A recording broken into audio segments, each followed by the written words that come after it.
मैं हूं doctor Tayyab Asim, consultant orthopaedic surgeon in Altamash General Hospital and ARC medical centre DHA Karachi. अच्छा, आज का जो हमारा मौजू है वो है total knee replacement. Total knee replacement अब तो माशाल्लाह पाकिस्तान और कराची में बहुत अच्छे तरीके से हो रहे हैं, लेकिन मुझे जब याद आ रहा है अर्ली 2000 में जब ये हम लोग पाकिस्तान में नए नए मुंतकिल हुए थे, उस ज़माने में बहुत सी चीज़ें शुरुआत थी और गो के उस वक्त भी बहुत से लोग बहुत अच्छा कर रहे थे, लेकिन लोगों को इतनी आगाही नहीं थी और अभी भी बहुत से लोगों को आगाही नहीं है। तो आज मैंने सोचा मैं इस मौजू पे भी आप लोगों से बातचीत कर सकूं। देखिए, टोटल नी रिप्लेसमेंट का मतलब ये है कि आपके नी जॉइंट जो कि वेट बेयरिंग जॉइंट होता है इंसान का, उसमें इस किस्म की डिजेनरेशन हो गई हो कि वो किसी भी दवाइयों से, किसी भी एक्सरसाइजेज से वो काम ना कर सके। तो अब सबसे पहले मैं इंडिकेशंस आपको बता दूं कि टोटल नी रिप्लेसमेंट कब होता है और क्यों होना चाहिए। उसके बाद फिर हम आप उसकी दूसरी चीज़ें बताएंगे। देखिए, जब इंसान में वेयर एंड टेयर होता है, let's start from the basic principle कि जिस तरीके से इंसान के बाल सफ़ेद होते हैं, दांत झड़ना शुरू हो जाते हैं, चेहरे पे झुर्रियाँ पड़ना शुरू हो जाती हैं, तो सिमिलरली इंसान की बोन्स के अंदर भी डिजेनरेटिव प्रोसेस शुरू हो जाता है, जो कि एक नॉर्मल नेचुरल फिनोमेना है। कुछ लोगों में ये बहुत अर्ली हो जाता है, कुछ लोगों में लेट होता है, उसकी मैनिफेस्टेशन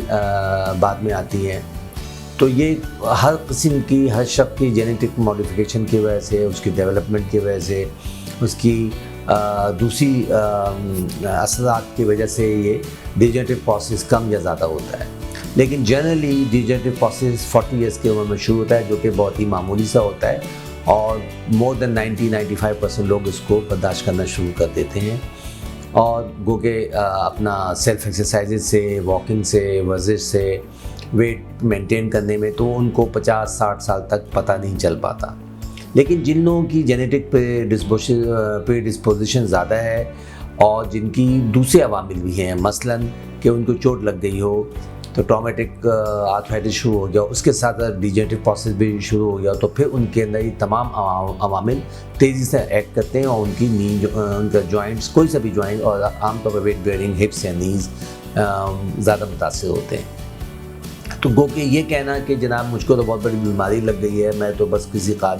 ये बहुत ही खाम ख्याली है, इसलिए कि डिजेनरेटिव प्रोसेस है। अब आप उसको मेंटेन करना है। अब उस मेंटेनेंस के अंदर आप चाहें तो आप फिज़िकल थेरेपी से, फिजियोथेरेपी से, सेल्फ एक्सरसाइजेज से और supporting element like a stick लेकर और अपने आप को हेल्दी रख के आप उसको मेंटेन कर सकते हैं विदाउट एनी सब ऑपरेटिव इंटरवेंशन के या कोई बहुत ज़्यादा दवाइयों से। लेकिन एक वक्त वो आता है जब ये तमाम फैक्टर जो है वो मेंटेन नहीं कर पाते हैं, तो फिर हम ये दवाइयाँ शुरू कर देते हैं और फिर दवाइयाँ भी एक हद तक दे सकते हैं इसके लिए कि जितनी भी आपकी एंटी इन्फ्लेमेटरीज़ हैं वो आपके किडनीज़ पे और या क्या लिवर के ऊपर असरअंदाज होते हैं, तो क्योंकि उसकी भी एक लिमिट्स होती है। उसके बाद जो स्टेज आता है वो ये कि फिर हम इंजेक्शंस लगाते हैं, लुब्रिकेटिंग ऑयल, या बहुत ज़्यादा पेनफुल हो तो कभी कभार 70+ लोगों को हम स्टेरॉइड भी लगा देते हैं। लेकिन अल्टीमेटली जितने भी लोग जिनकी क्रिपल्ड कंडीशन हो जाती है, जिनकी वेट बेयरिंग मुतासिर होती है, जिनकी क्वालिटी ऑफ लाइफ ख़राब होती है, जिनको नाइट पेन होता है या जिनको दूसरे और फैक्टर्स भी इन्वॉल्व होना शुरू हो जाते हैं, मसलन कोई बहुत अच्छा एक्टिव वर्कर है जो कि जिसे रूटीन के काम नहीं हो पा रहे हैं, तो फिर सबको एक ही एडवाइस है कि वो अपना ऑपरेटिव इंटरवेंशन करवा लें। राइट। अच्छा, इस ऑपरेटिव इंटरवेंशन में और भी चीज़ें आती हैं, मतलब हम आर्थोस्कोपिक वॉशआउट भी करते हैं, लेकिन ये सब टेम्प्रेरी प्रोसीजर हैं। लेकिन जो सबसे मुस्तनद और सबसे अच्छा अमल है वो है टोटल नी रिप्लेसमेंट का,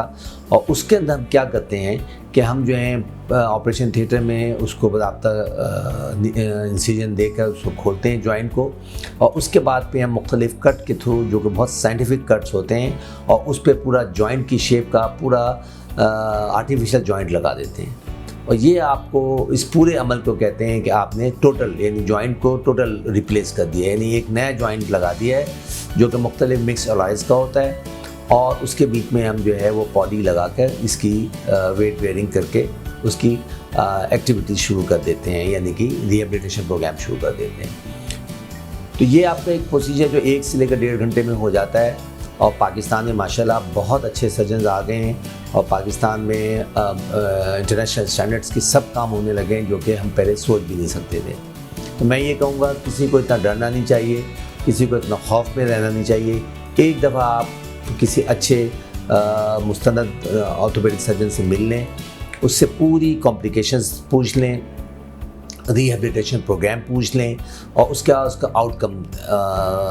पूछ लें। फिर आप खुद नेट पे जाएं, सर्च करें, गूगल आपके सामने है, गूगल कर एक एक चीज़, अमेरिकन ट्रेंड देखें, ब्रिटिश ट्रेंड देखें, यूरोपियन ट्रेंड देखें, फिर आप खुद डिसाइड करें करना क्या है। अगर आप पढ़े लिखे हैं, अफोर्डिंग हैं, टाइम के भी अफोर्ड कर सकते हैं और पैसों से भी अफोर्ड कर सकते हैं, I think we should go ahead. तो मेरा ख्याल है कि ये आज के लिए इतना काफ़ी है। अगर कोई मज़ीद कोई सवाल जवाब मेरे पास आते हैं तो मैं उसी हिसाब से उसको एड्रेस करूँगा।